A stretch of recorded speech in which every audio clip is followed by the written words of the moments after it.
Today we are going to see how to separately arrange name and the numbers in the particular cells. Okay, to do that you have to first select all the data you have, then just hit that control plus G, that is go to sections, then just go to special, and then this select constants, then only numbers or text, only we want only text.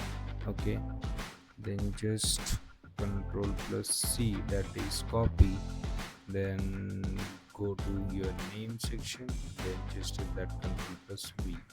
Vice versa, for the numbers we have to select all the data that we have, then just go to sections, then special, then now we want only numbers, so we take the numbers only, then control plus C, then just go to your number section, then just go, then just hit control plus V, that is best.